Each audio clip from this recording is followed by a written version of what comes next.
The film opens with Gracie, a lone wolf, dashing through the zoo's artificial wilderness. She thinks she's being hunted, only to realize it's just her pack playing rough as usual. Gracie doesn't enjoy pack life and prefers being on her own, something her wise grandmother and alpha Abigail strongly disapproves of. Abigail warns her that there's danger in solitude, but Gracie brushes it off. "What danger?" she scoffs. Elsewhere in the zoo, zookeepers are unloading a mysterious, heavily contained creature. They usher the last human visitors out as the sun sets, children whining not to leave. As Gracie lounges alone, Abigail's words echo in her mind. Meanwhile, far above Earth, a small, electrically charged asteroid slams into a satellite and veers toward Earth. It crashes into the zoo with a surge of cosmic energy, striking a bunny enclosure. One curious bunny sniffs a glowing orb and swallows it.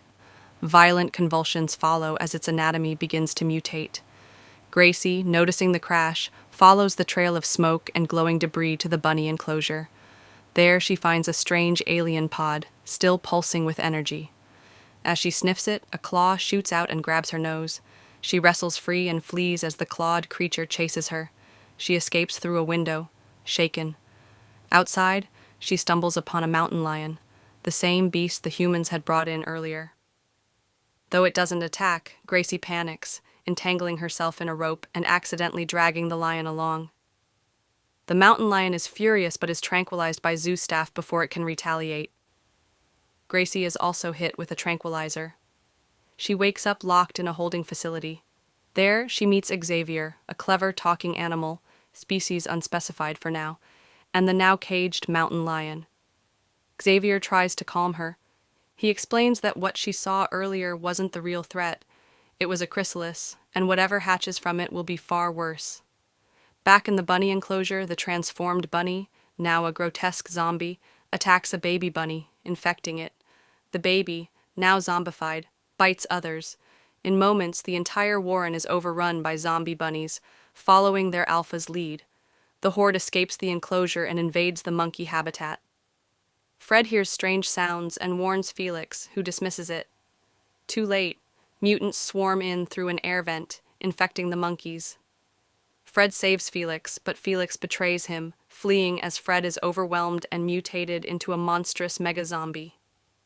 Felix bursts into another part of the zoo, encountering a capybara and an ostrich being chased by infected creatures.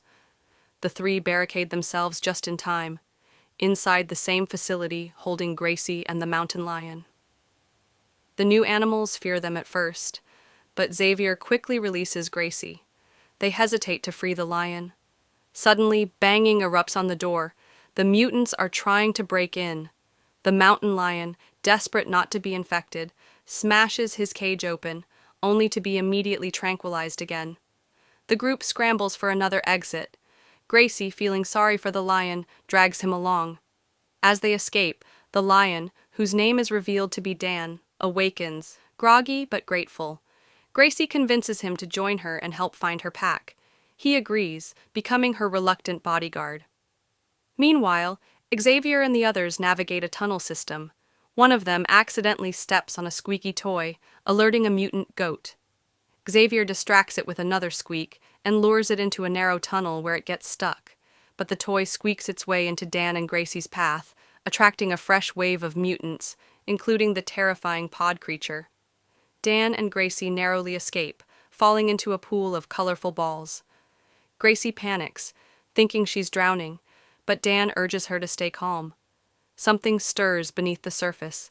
They prepare for the worst. But it turns out to be Poot, an innocent baby hippo. Dan wants to leave her behind, but Gracie, fearing the dangers ahead, claims she might be a snack for later. Poot joins them. Meanwhile, Xavier's group reaches a toy store. Initially terrified by the stuffed animals, they relax when they realize they're harmless. Xavier, unnerved, laments that he thought he'd end up in a romantic comedy, not a horror movie. He dubs the situation the night of the Zoopocalypse. Gracie and Dan finally reach the wolf enclosure. There, Gracie spots Grandma Abigail, now a zombie. Abigail lunges at Gracie, but lacks the teeth to bite. Dan instinctively punches Abigail, launching her away. Gracie is furious It's still her grandma. Before they can process, more infected wolves emerge. Dan is forced to carry Gracie and Poot as they flee. Back at the toy store, tensions rise.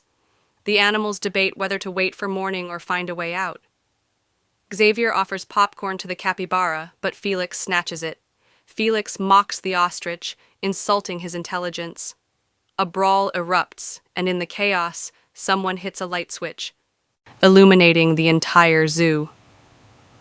The sudden light reveals Gracie and Dan's location, surrounded by hordes of mutants. As Gracie and Dan tried to find a way out, they jumped into a cable car, thinking they were finally safe. But just as they started to relax, mutant Fred attacked, desperately trying to get inside. He forced his way in, but Gracie landed a powerful kick that dismembered him. They exited the cable car, only to witness a disturbing sight. Fred's limbs began reassembling themselves. Back at the toy store, the animals heard strange noises. One of the mutants had found its way in, launching a surprise attack. Meanwhile, Gracie and Dan were fleeing from Fred when Gracie lost the zoo key. Fred continued his relentless assault until he collided with a mutant giraffe, resulting in both of them being torn apart. But things took a turn for the worse. The dismembered parts from multiple animals fused together, forming a monstrous giraffe-monkey hybrid zombie. As chaos erupted, Gracie managed to grab the zoo key from the creature's foot, but not before it bit Dan, infecting him. He began mutating. Gracie pushed Poot to safety and stood her ground to face Dan alone. Dan, now fully mutated, chased Gracie into a room where they crashed into a tub filled with soap and water. As he climbed out, something miraculous happened. Dan was cured. Gracie realized the soap and water had reversed the mutation. Determined to save the zoo, Gracie proposed using the cure on everyone. But Dan had other plans. He just wanted to leave. A heated argument followed, and Gracie called him a coward before tossing him the key and walking away with Poot. On his way out, Dan ran into Felix, who stole the key and fled. But his escape was short-lived. Mutated tree frogs ambushed him. Surprisingly, Dan returned, rescuing Felix and retrieving the key. Although Felix tried to follow him to safety, Dan had a change of heart and gave him the key instead, choosing to go back and help. Gracie finally reached Xavier and the other animals, who had been in hiding after a recent ambush. They regrouped and began forming a plan. Ash the ostrich was hesitant at first, but with encouragement agreed to join the team. The plan kicked off. Gracie lured the mutants while Frinda and Poot carried the soap, and Xavier and Ash took control of a mutant elephant. Meanwhile, Felix reached the exit but struggled to use the key card. After multiple failed attempts, he was attacked again by the tree frogs, with no one left to save him. Back at the trap site, Gracie, Xavier, and the others faced overwhelming numbers. The pod monster attacked Gracie, nearly sending her over the edge, until Dan arrived. With his help, they unleashed the soap and water trap. The elephant knocked over a drum of water, mixing it with the soap and soaking the mutants. But the plan backfired. Instead of curing the creatures, it fused them into a single towering mega monster. The team scattered. The monster infected Xavier, Poot, and several others, forcing Gracie and Dan to retreat to the toy store. There, Gracie faced the grim truth. The soap and water weren't the cure. She blamed herself for making things worse. Dan tried to lift her spirits, but their moment was interrupted when a mutated Poot rolled in. Poot accidentally activated a toy, and as music played, she was cured. That's when it hit Gracie. It wasn't soap and water that cured Dan. It was music. With new hope, she raced to execute her final plan. As Dan was captured by the monster, Gracie and Poot ran to a massive alarm clock. Gracie set it to play music while Poot distracted the beast. Mutated Felix attacked Gracie, but she managed to activate the alarm. Music blared. Felix was cured. One by one, the other animals transformed back. Gracie rallied them to sing along, amplifying the effect. By morning, the entire zoo, including the terrifying pod monster, had been healed. The monster reverted to its original form, a cute little bunny. The animals celebrated as Gracie reunited with her grandmother Abigail and the rest of her pack. She finally admitted Abigail had been right all along. At the gate, Dan prepared to leave the zoo. Gracie called out, not wanting him to go. Dan smiled. said he belonged in the wild, and tossed her the key before running off into the distance. Back inside, Gracie was hailed as the new alpha. Her pack gathered around her, stronger and more united than ever. The end.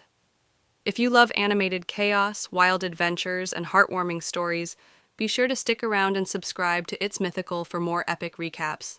Thanks for watching, and goodbye.